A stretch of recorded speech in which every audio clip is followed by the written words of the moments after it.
As noted above, the investigative team and I have spoken with and reviewed an extraction of the Mizuhara phone, which contained voluminous messages between victim A and Mizuhara in Japanese.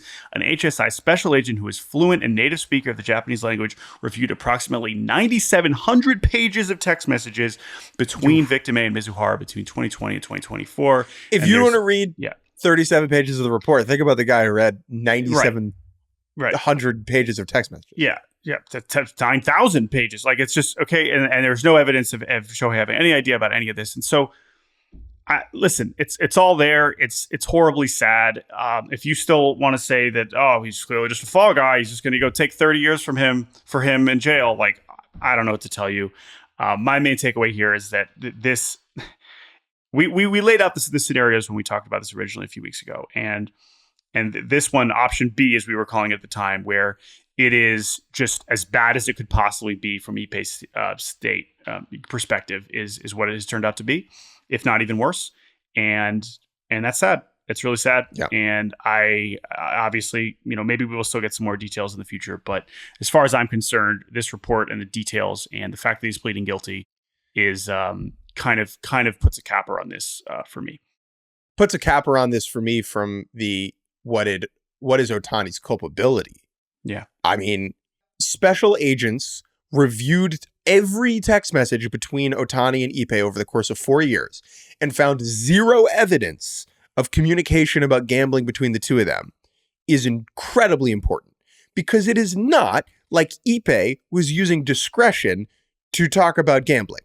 If he was comfortable texting the bookie, LOL, lost 10,000 on UCLA soccer, feels like he would have just texted Ohtani about bets as well.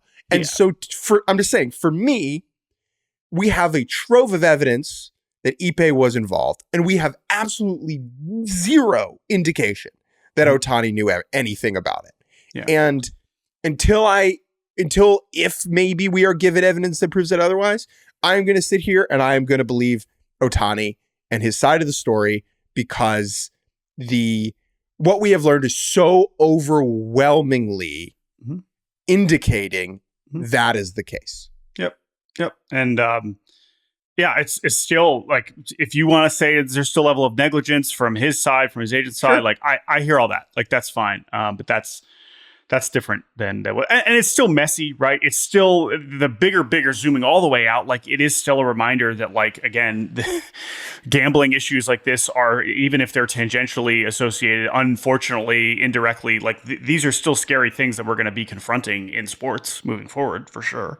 I just think that this is a singularly unique, horrible case of betrayal and lying. And that's what the story is. So I think we have to kind of move forward from there. I agree. Read it. Go read it. Yeah, it's I mean, again, like, it's, if you've been interested in this story, like, you will learn a lot. It's tough to read at times, for sure, but I think to get this amount of detail feels good in some way, I guess.